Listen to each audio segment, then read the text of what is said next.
Maskwera saying Zimbabwe, welcome to our channel Zim Confessions and Deep Secrets. Kana katika kitanga kukuya pareno channel, please don't forget to subscribe. Kana chukua garonga subscriber. Don't forget to comment and share this video. Nasi Zimbabwe, takuita nya buditswa na Saviour Kasukuwere. Saviour Kasukuwere uya buda. Achitawora pamsoro pe nyaya ye succession yato iri mu Zanu PF muri Zimbabwe kufunga apana kumira mushe president Emerson Mnangagwa pakabuda vachitaura vachiti is going to retire muna 2028 kana wapedza his second and final term. Asi Kasukuwere abuda achiti that achitaura iye achiti mazuranta Mnangagwa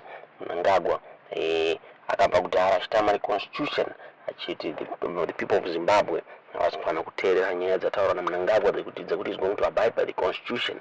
Since yes, constitution iri inofana respect ones, but the way anoziya nayo Mnangagwa is going to temper with the constitution so that inowanikwa ichi favor his side. Since akatamba even the constitution is Zanu PF kuti awanikwe achipinda mpowers. Akataura zvakare the succession plan yakarongwa na Robert Mugabe during the time Mnangagwa kuno retire.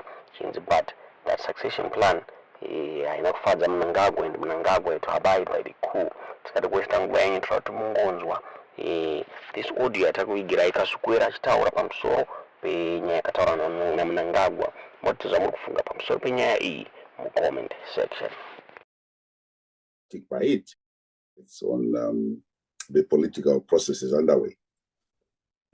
What we're seeing is a process which is now coming 100% round.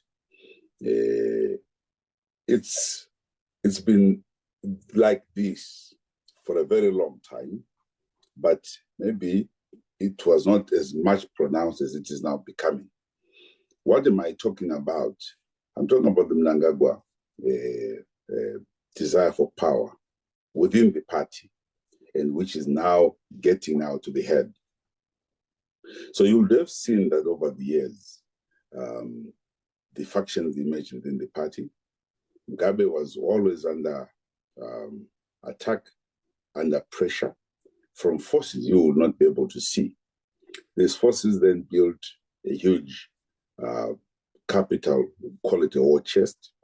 They were also able to try and marshal, using state resources, a lot of people to support them over a period of time. And like Dubia said, by 2008, when our politics went terribly south, with the emergence of the MDCs and so forth, but also within the party, there were dynamics that led to the weakening of Zanu PF. And eventually, the emergence and the role of the army thereafter to keep the party afloat, and which is what brings us to where we are. We also don't forget the events of 2017, how all that played out, the script that was playing out, leading to the ascendance of power to power of Mnangagwa. Secondly, we've talked about it, I've read a couple of our colleagues write about the constitution, the national constitution. Yes, these are the legal arguments one can make. But the reality of the matter is there is nothing constitutional that is being done. There is nothing constitutional that has been respected. There is a constitution, yes. It is used when it's necessary. It is discarded when people feel otherwise. Those who are holding the levers of power today decide at what point do they flag the constitution and at what point do they subvert it. The appointment of Malawa for the second term or third term, as apart from the fact that he was now over the period of retirement, and also because he should not have benefited from that constitutional change, he still went on to become the Chief Justice. The Constitution says, yes, the president cannot benefit from the third term. And then you wonder, those making the noises within the party, how do they hope to achieve that objective? You can actually tell that we have a problem here that we have to keep our eyes open on. It is the division, the rush for power, which did not start now. This adrenaline rush This desire for power by ED and company has been with us for quite a long time. I think I need not take words out of what my dear brother Dumi has said, and also jealous. But the strategy that is now bringing us to this point has been the core strategy over the years. Unfortunately, the team has now divided itself. They have now got to a stage where they're asking ourselves, but where are we going? So you find, Mnangagwa a few days ago, at an interview, after the Mtare speech by ED, he said, oh, this is the legal person we know about ED. He is now making sure that the constitution of the country and the party is respected, and that he is just serving his last term. But the truth of the matter is that even before then, there was a constitution, the same constitution of the ZANU-PF, but that constitution was mutilated at every turn.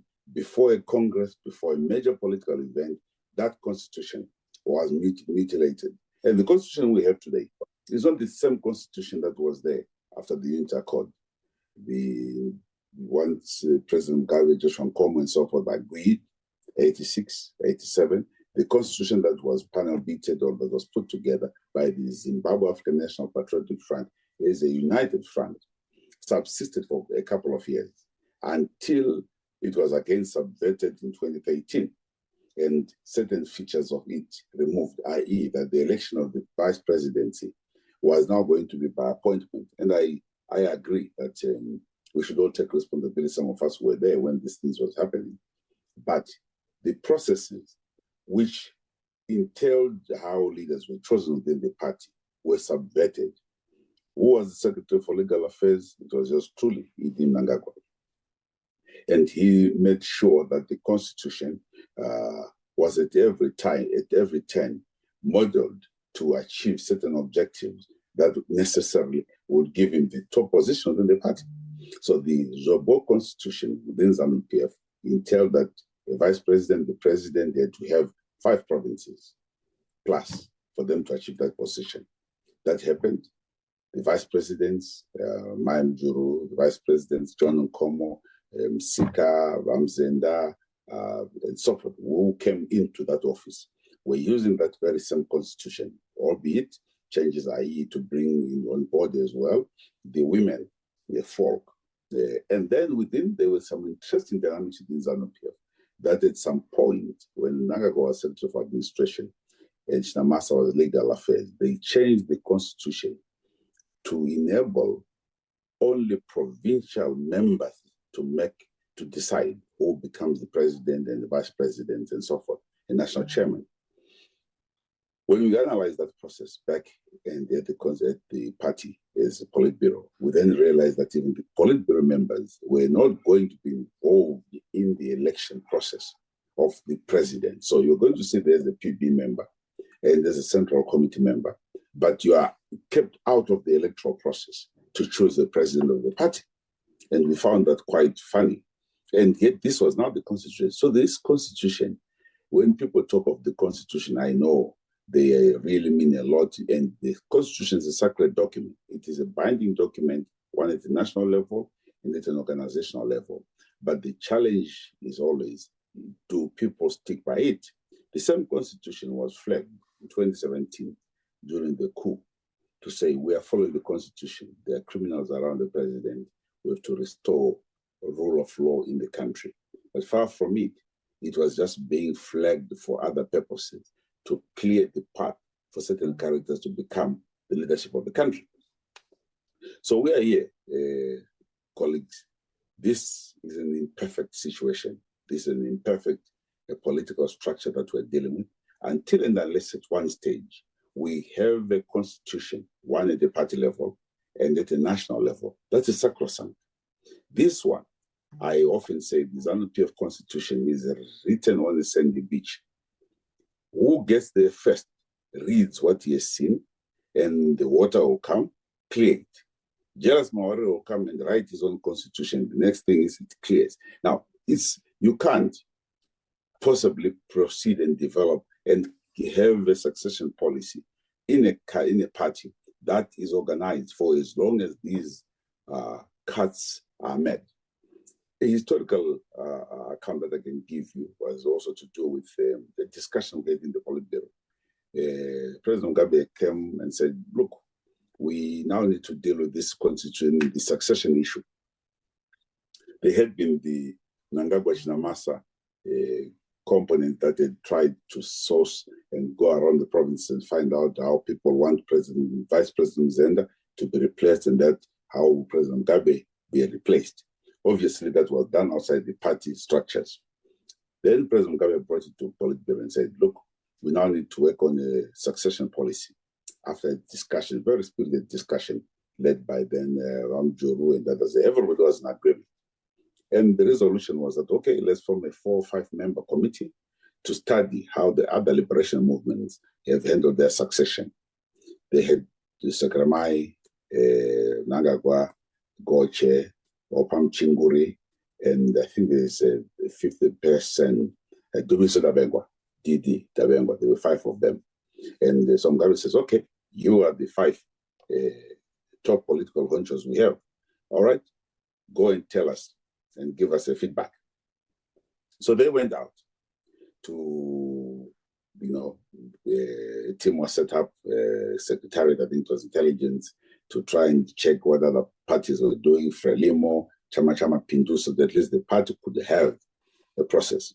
But that team of 5, some went back to RRGM and says, oh, you're in trouble, Chief. This one is pushing too hard. He wants you to go. So the constitution is being hurriedly, or this proposal are coming very thick and fast. You are going to be pushed out. One of the dear leaders then was confronted by the president and says, oh, by the way, you wanted me out like yesterday. You have already worked on this whole process. Now, these are the internal shenanigans within ZANU-PF. You agree in the Politburo on a principle, on a process, and overnight, some people say, but Mr. President, that one was making a lot of noise. He's doing it for this reason. Now, this is Game of Thrones. This is politics. This is how ZANU-PF has been operating. And to this day, what we are now seeing is chickens coming home to roost. ED indicates left and turns right. He will tell you that he was not involved. He will one day throw all these people who are saying this under the bus. He said, but how could you say that when I say the following issues? But it's a double strategy. One day, people are being met at night, provinces are being marshaled, go and say it. Is it not curious that after the president spoke in Mutare and came out clearly to say, I'm not going to stand for the second term, the Herald newspaper, which is a paper that normally toes the party line, ran with a huge headline, screaming headline, endorsement of the president. The Secretary for Youth Affairs is being made to run around the country. I don't think he's interested in doing that, but obviously he has to. The PC is in Mashingo, and you can now see the phone calls that were made. Phone calls which were made to Kazembe, and the phone call was made to another career politician, Matebele North, the chairman of Matebele North. He's a marvel to talk to. He will never lose his power because he understands how to play with the wind. He immediately said, no, the people in Matebele North want the president to stay. So those 3 or 4 chairpersons, you can see now how they're being marshaled. Marshal like this must be holding a rally this week or a demonstration to say the president must not go. Very curious. But at the same time, Mshangwa has made a statement. He's head of the secretariat within his department, the young man, came out a few days ago and said, no. The party position is clear. The president is stepping down. Now, the Herald is saying one thing. The party mouthpiece or the party information tsar is saying something else. This shows you now that we have a challenge that we're having to deal with. But for me, it's not new. This is the dynamics of politics within that political party. Then, you ask yourself, But why is this debate so important at this hour? He has not yet even completed year one of his second term. 4th of September, that's an anniversary, first year of his second term. We have not even gone there. We already seized with the matter of another 2 years, 2030. And irresponsibly, that debate is allowed to continue at the expense of the national business. There is a lot that is at stake. There's a drought in the country. There's issues of the health challenges we're facing. There are issues to do with the agriculture sector. We have a lot of things that must be dealt with, really. But the debate today, and this is also part of our debate today, is to say, will he or will he not? Everything points that he will go. And there's no debate about that. I think every one of us must, at the right time, make necessary noises. Nobody must go beyond the time that is in the Constitution. And this was our fault, some of us. When this matter was being raised, remove Mugabe through an illegal process, we said no. When this matter, we said there were opportunities where we were discussing how the president had to let go power and bring in a new dispensation. Those efforts were thwarted within the party, the same characters, right? Oh my God, this one's not going to go in. No, let's stop it. The Grand Master, Tim came from Bweru, said, no, the Grand Master will never be contested. He's the Supreme Commander. Mugabe went through. We then said, okay, that you have said this is what's going to happen. Right, let's stand by principle. President Mugabe must see his term to the end. What happened? 2 weeks before the 2017 Congress was held, where he had already intimated, even to me as political commissar, to say, I'm stepping down. And he had also said it at the women's conference, if you recall, Mugabe saying, President, tell us who you want now to come in.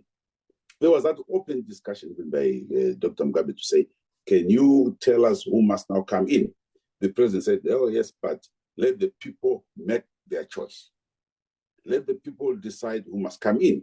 And we picked in a process of saying, fine, how will the provinces be able to be organized? And how will the provinces then make a choice for the next person who was going to be the head of state? Obviously, he was going to run for the election. But that was not to be. That process was subverted. So, in as much as one would want to see a constitutional process within ZANU-PF, the question still remains, is that attainable, or is now going to be again political skullduggery? I see that a lot of political skullduggery has to come into play before the emergence of some process that can lead to this, to a change in terms of the guard. My only word of advice to the young people and to those who are being made to run around by this process, this game is a bit more deadly than they think. They make a lot of noise, but when the shit hits the fan, you are likely to pay a big price. Rather stick to what the Constitution says. Stick to the principle. It's okay to be out of the power game for as long as your heart and mind is clear. I was standing on principle, than to allow yourself to become somebody who's moved or driven by any the way the wind moves. Because it is precisely because of that you are now seeing Muswere, Minister of Information, who runs effectively the Herald, publishing and coming out with a position which is completely different from what the party constitution says and what the government, also what the constitution of this nation says. Colleagues, you've seen the emergence of parallel structures within the party. ZANU-PF is called the Zimbabwe African National Union Patriotic Front. How come you now then have this Mapostori for ED, Mawindi for ED? The party systems and the party structures are there. They are various departments and desks that are there to mobilize interest groups, and they fall within various political secretaries. Secretary for the small business persons, the so-called my small businessmen for ED should naturally be under my unionist department, if I'm not mistaken. My girls for ED, those should really be within the youth league structures. And you now see that there is already an emergence of a political system that is working outside of the party. And what does that parallel structure do? It is a parallel structure which is much more resourced than the party structures. Those parallel structures have more vehicles, have more money, and they are supported outside. The party structures, there is from pocket straight to user. The dangerous development within the political structure. Who do they report to? Who is their mentor? Who is pushing them to do that? The current Minister of ICTs, her emergence was as a result of leading the women for ED. That's how she comes up, Maletera, because she's leading these young women who are for ED. Where is the head of the Women's League? The Women's League is led by Mabel Shomona. What prominence do they have? What place do they have to push for the political processes within the country, but as well as to mobilize, which is their duty, to mobilize young people to come into the party? So the institution of the party should therefore never be personalized to say for and for. It must remain an institution that is for the party. You see, and I think this is something that, comrades, and I just want to reiterate that what I see obviously is rent-seeking behavior. This politics of our country has become a money-making exercise.